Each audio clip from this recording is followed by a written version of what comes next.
What's going on, guys? Welcome back to another video. Thanks again for tuning in.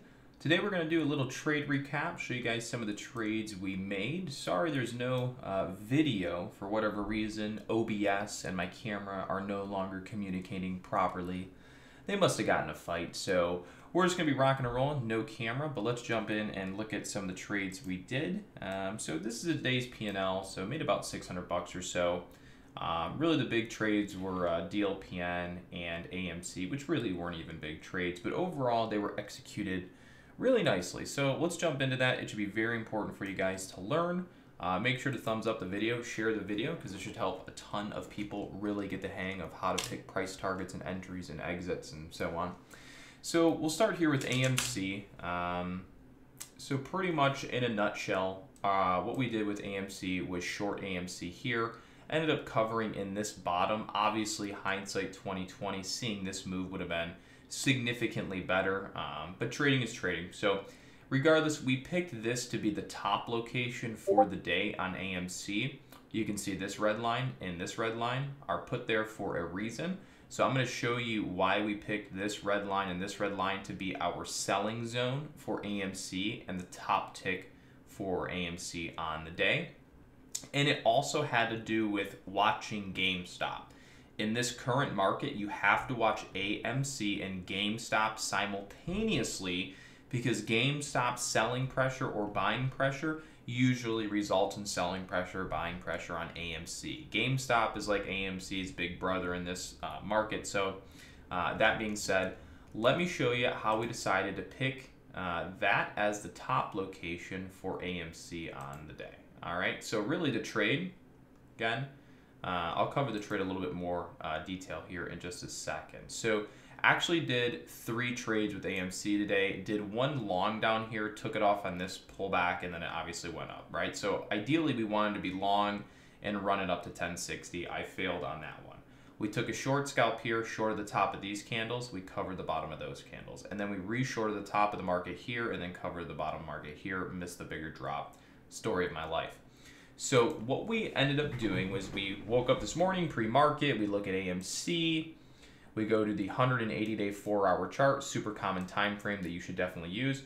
When you look at this time frame, you see where we're zooming in, you see that yellow trend line in there. I know there's a lot going on, but just look at this little line. That's it.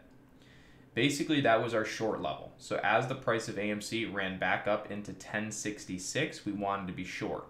Now, since this yellow level won't be shown when I change to a 1-minute time frame or say a 5-minute time frame, I need to make it a reference point. So since it doesn't show on a 1-minute chart, I always price or put my own price level over it so that then when I switch back to a 1-minute chart, I'll see where that price level's at.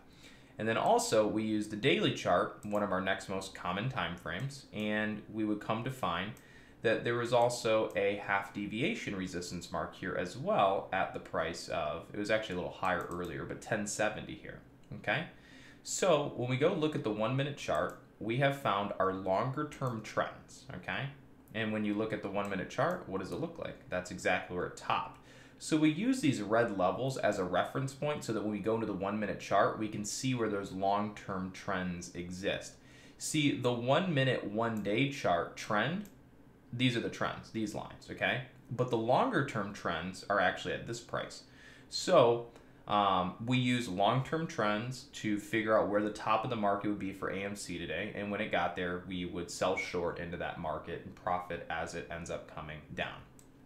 All right, so really our first entry was as soon as the price started here, we entered more here, here, here, pretty much all the way through this top so that as soon as it shifted momentum and broke down, we were gonna be in the green and positive, okay? Next trade that we'll talk about is, before we do that, let me show you GameStop too.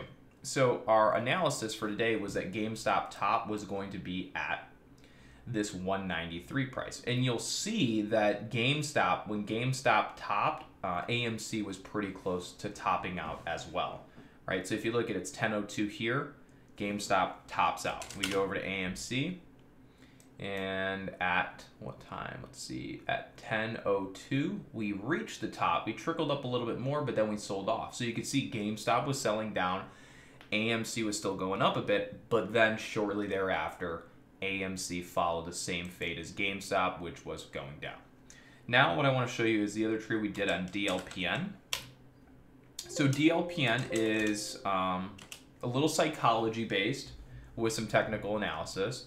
So earlier today, pre-market, pretty much just did a short on DLPN starting here and covered it when it dropped down to like here, something like that. Yeah, I think here. So anyways, it was short DLPN up here, a couple hundred shares. As it shifted down, covered the short position. So why did we take the trade here on DLPN? Well, right now, it's not positioned the same as it was pre-market. I'll put it this way. This blue line you see up here was right here on DLPN. So at the time of 7:40, 7:50 this morning a.m. Eastern time, DLPN was running all the way up here, and this was actually the blue line. And for those that follow the channel with me, almost every day or whatnot, you'll know that when stocks get to the blue line, they're overbought, and a lot of times they'll pull back. So we knew DLPN was overbought pre-market. It was up on the blue line, which is a 3 deviation resistance mark, which means 99.7% of the time the stock should go back down. So we shorted, stock goes back down. But the other reason for shorting DLPN, just in general on the day, was because if you look at the stock, it had went through that big pump not too long ago. Then the stock crashed, and now we bounced. Whenever you see a stock run up really big and then it crashes and then it bounces, the top of the bounce state is normally going to be a short opportunity where the market will end up selling back down. So the bounce that I'm talking about is right here. You'll see we had gone down, we had bounced off support, and then we jump back up. So you sell the top of this day generally, and the market's going to try to move back lower. So this is called a dead cat bounce, where you get a big move, stock crashes, and then you get this really nice bounce in the day, and it looks great, but it's called a dead cat bounce, where it's really just an intermediate bounce within a downtrending move, and the top of that day normally gets sold into. So this is a go-to play all the time. We love it. You'll love it. Stock explodes, stock crashes, stock bounces, short the top of that bounce day. It's pretty much a guaranteed win every single time. Then again, if you can't figure out where the top's going to be, then you'll still lose. So there's more to it than that, but you get the point. So really the two good trades that we did on the day were AMC and DLPN. The other two trades were just a small short on NEO, made like $9. The other one was a long on UPC pre-market. Ended up losing $100 ended up losing $38 because my platform froze, couldn't exit my position, and actually lost. But either way, they're very, very minimal trades. They're so pointless it doesn't even matter talking about them. So there you have it, ladies and gentlemen. That's today's trading session. We did this all live with the members in our group. You can feel free to join us. Links in the description. We'd love to have you. With that being said, we'll see you guys on the next video. Everybody, take care.